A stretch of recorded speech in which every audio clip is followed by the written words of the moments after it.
Indispensable et toute puissante, la mémoire peut être fragile et menacée. Menacée par l'oubli, son vieil ennemi, mais aussi par les faux souvenirs qui jour après jour l'envahissent.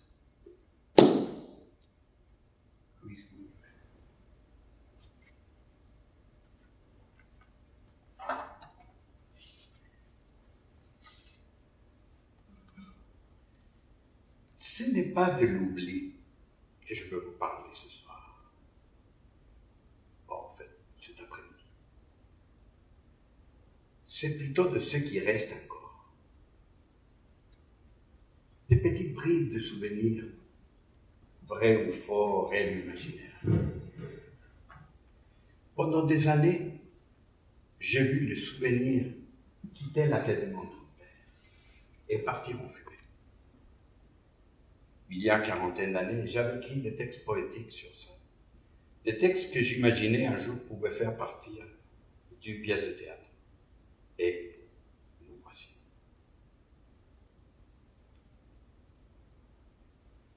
C'est de ça que je veux vous parler. De ce qui reste de nous quand le passé nous quitte. It's about that I want to speak to you today. About what's left when the past is gone. Es de eso que quiero hablarles. De lo que queda de nosotros cuando el pasado nos abandona.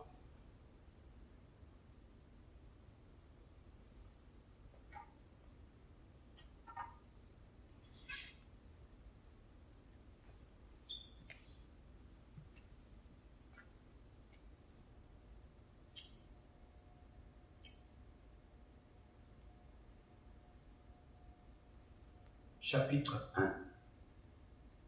La fumée. Il y a différentes sortes de fumée. Voici en est une. Une fumée qui vole. depuis déjà un certain temps, en très mauvaise presse.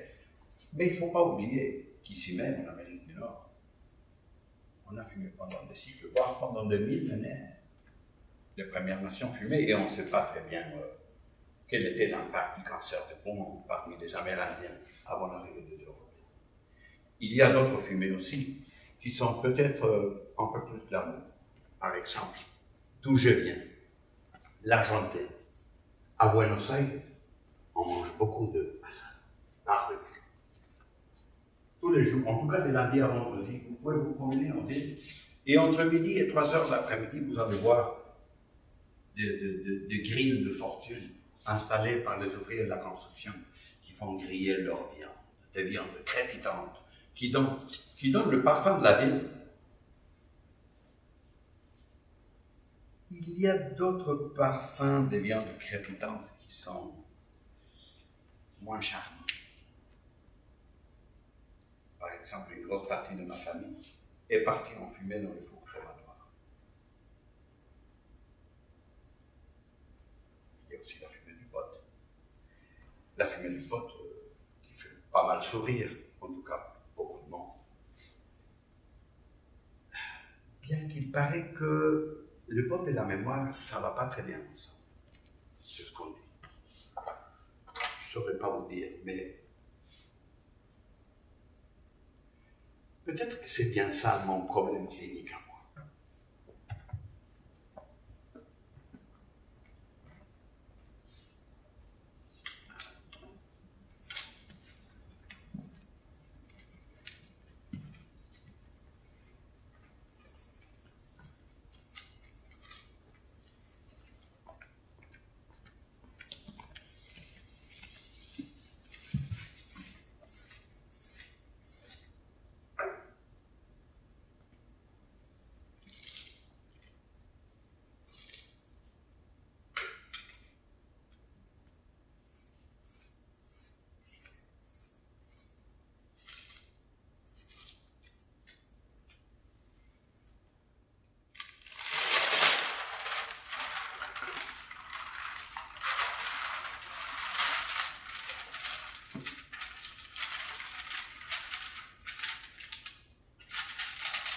¿Alguien vio mi cuchara de palo?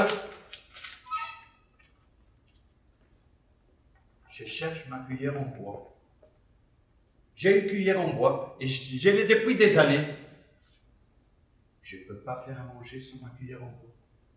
D'ailleurs, ma famille pense que je ne suis pas capable de me faire à manger, mais je suis très très très capable de me faire à manger, mais pas sans ma cuillère en bois. Est-ce que vous avez vu ma cuillère en bois? Je n'ai besoin, et je suis certain qu'un parmi vous est entré ce soir chez moi et a volé ma cuillère en bois. Alors, la personne qui l'a, je veux qu'elle me la rende tout de suite. Sinon, oh, madame, vous l'avez trouvé, Ta cuillère en bois. ma cuillère en bois. Mais merci, vous l'avez trouvée. Vous l'avez trouvée où? Je l'ai trouvée sur la table. Oh, c'est très gentil. Maintenant, je pourrais... Tu peux cuisiner. Tu pourras cuisiner. Je ne sais pas cuisiner. J'en ai cuisiné. Non, mais tu as besoin quand même de ta cuillère en bois. Elles sont bonnes.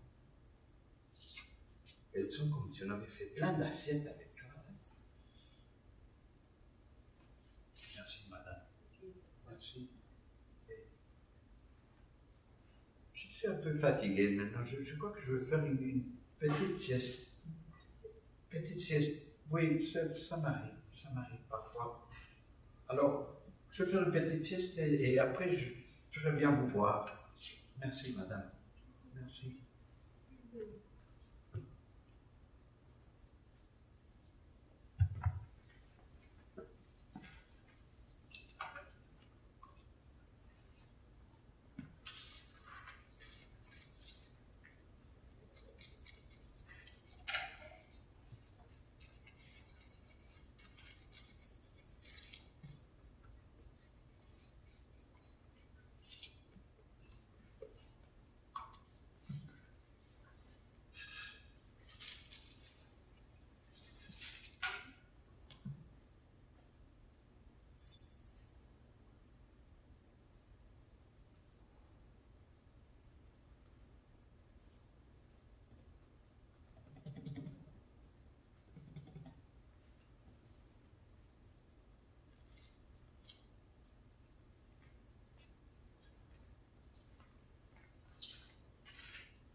era más blanda que el agua blanda, era más fresca que el río, naranjo en flor, y en esa calle de estío, calle perdida, dejó un pedazo de vida y se marchó. Primero hay que saber sufrir, después andar, después partir, y al fin andar sin pensamiento. Perfume de naranjo en flor, promesas vanas de un amor que se escaparon con el viento. Después, ¿qué importa del después? Toda mi vida es el ayer que me detiene en el pasado. Eterna y vieja juventud que me ha dejado acobardado como un pájaro ciego.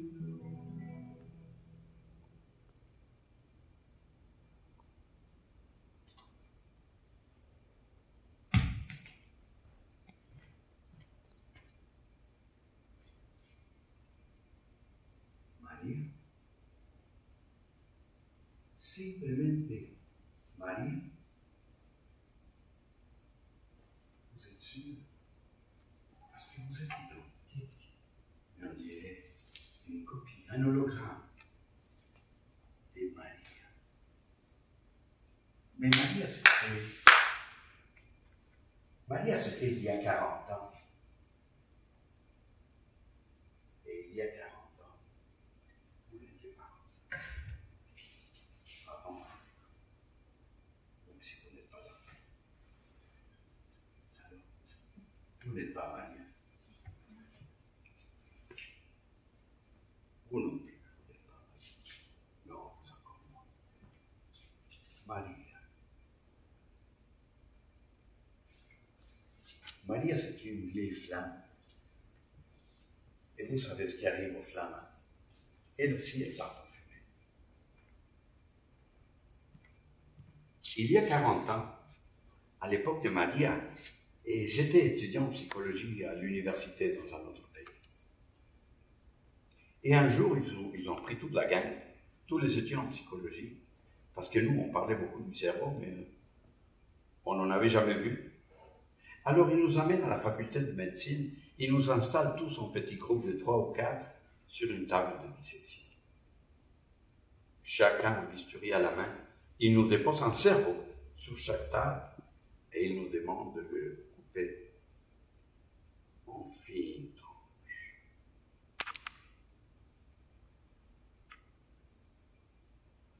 Et je me rappelle très bien d'avoir cette tranche de cerveau dans ma main. Cette chose grise, un peu rigide et spongieuse à la fois, en me demandant comment est-ce qu'on fait pour mettre ici nos pensées, nos émotions, les odeurs, les saveurs, toutes les langues qu'on parle. Ça entre là-dedans. Extraordinaire.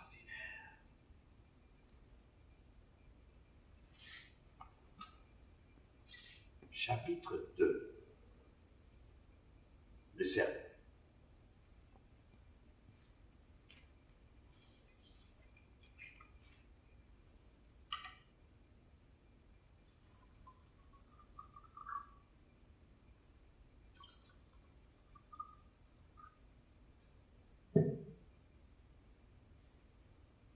Vous saurez excuser, mais j'ai une vieille amie avec qui j'aimerais boire un verre.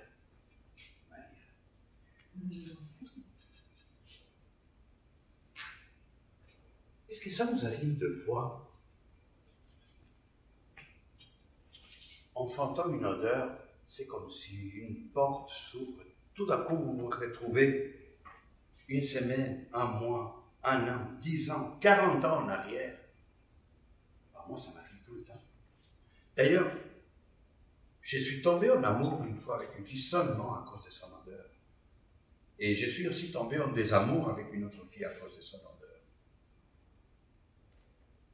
Il y a une odeur dans la forêt, mais pas n'importe quelle odeur de forêt. Quand je me promène en forêt, je sens cette odeur précise. Tout d'un coup, je me retrouve de nouveau 40 ans en arrière, dans la clairière d'une forêt, quelque part dans la montagne en Suisse, avec des amis. Et je me rappelle exactement de chaque mot que chacun a dit. Je me rappelle comment chacun de nous était habillé. Je me rappelle ce qu'on avait fait, ce qu'on n'avait pas fait, mais on aurait eu envie de faire. Et tout ça, dans une petite odeur qui est restée logée là quelque part. C'est quand même incroyable. Et la musique. Est-ce que ça nous est arrivé déjà en entendant un petit bout d'une chanson, vous retrouvez tout d'un coup dans un passé mais très lointain, et tout voir, tout entendre, comme si vous étiez là de nous. Ah, moi, ça m'arrive. Ce qui nous arrive avec la musique. Number 9, number 9, number 9, number 9, number 9, number 9, number 9, number 9, number 9, number 9, number 9, number 9.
Depuis des années, j'achète le journal tous les jours, ici au coin de rue, El Chino. El Chino a un dépanneur et il est très gentil, il est presque aussi vieux que moi. Il me garde tous les jours un exemplaire du journal que j'aime lire. Parce que même quand il semble qu'il n'y en a plus, ben, il y a toujours un peu. Mais depuis quelques jours, je ne comprends pas, j'imagine que peut-être qu'il est un peu trop vieux, parce qu'il met donc des journaux que je ne comprends rien. J'imagine que ce sont des journaux chinois, parce que je ne reconnais pas les lettres, je ne reconnais pas les mots. Je crois que je vais aller de nouveau au dépanneur et lui rendre ça, lui demander de me donner un journal en français. Mais d'abord, il va falloir que je me repose un peu. Vous devez mettre vos lunettes. Où sont vos lunettes? J'ai des lunettes. Mais oui, parce que c'est avec les lunettes que vous pouvez lire. C'est peut-être ça. Je vais m'acheter des lunettes. Oui. Et vous en avez tout à l'heure? Oui.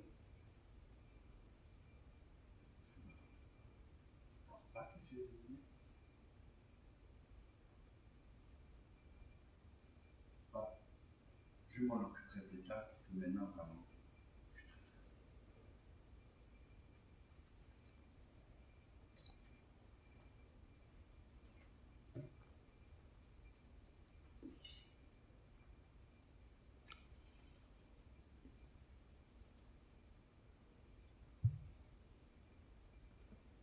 Mon grand-père a marché 1600 kilomètres de Odessa jusqu'à Hambourg pour prendre le bateau qui allait l'amener à Buenos Aires.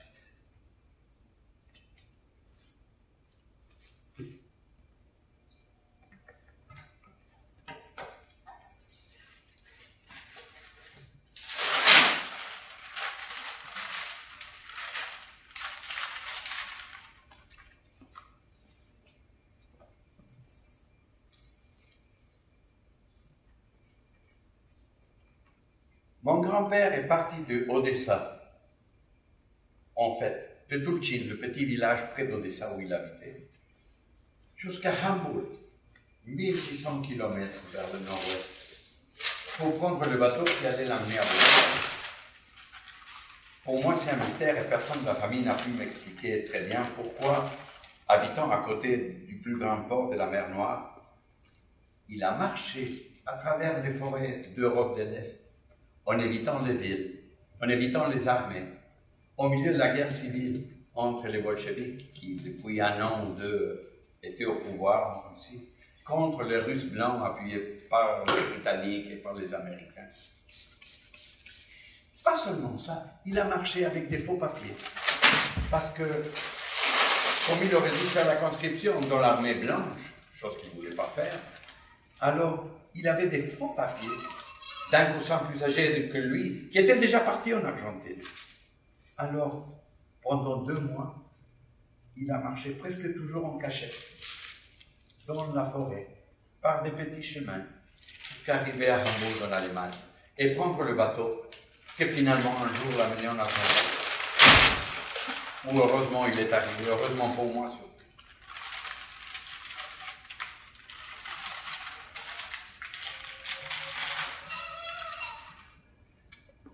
Parfois, quand je me regarde sur la glace, c'est son visage que je vois, le visage de mon grand-père.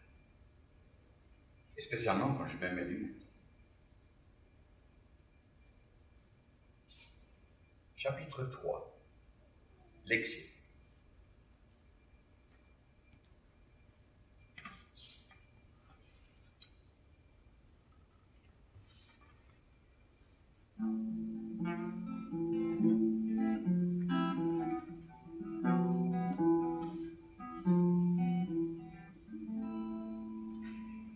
Il y a plusieurs sortes d'exil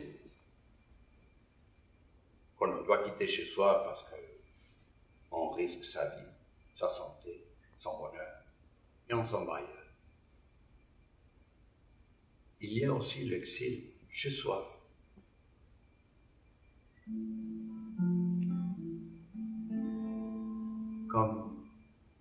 Comme si on était caché chez soi.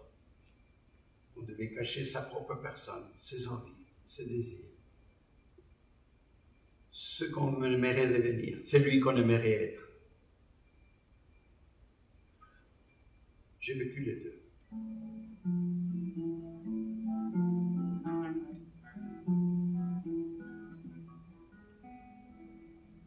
Quand j'avais 18 ans, les militaires ont pris le pouvoir en Argentine. Et ils ont déchaîné une terreur épouvantable sur la population.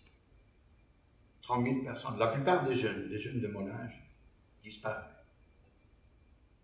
Morts, torturés, violés. J'ai dû quitter le pays tout de suite. D'abord en Israël, après en Suisse. Je suis resté en Europe pendant 8 ans. Beaucoup moins malheureux de ce que j'aurais imaginé, bien au contraire. Très heureux, très libre. Libre de devenir celui que j'avais envie d'être. Libre de vivre comme j'avais envie de vivre. Libre d'avoir les amis que j'avais envie d'avoir. Chose qu'en Argentine, à l'époque, militaire ou pas, n'était pas facile. Après 8 ans, je rentre en Argentine. Et là, je trouve un pays que je ne reconnais pas. Une langue que je ne sais pas parler.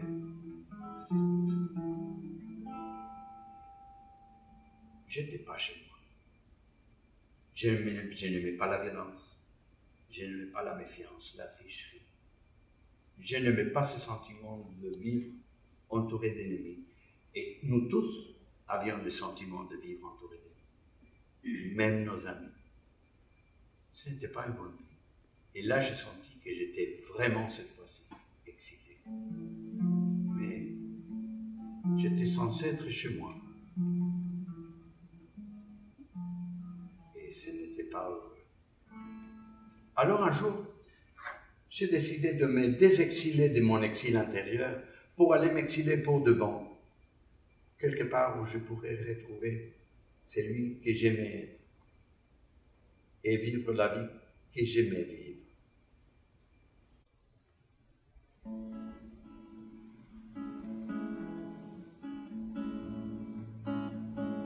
Me había prometido llevarme al sur. Yo te había creído, pero no. No lo puedes visitar. Hombre solo, me había prometido llevarme al mar. Mi corazoncito se volvió sal. En tus ojos quedaré, barquito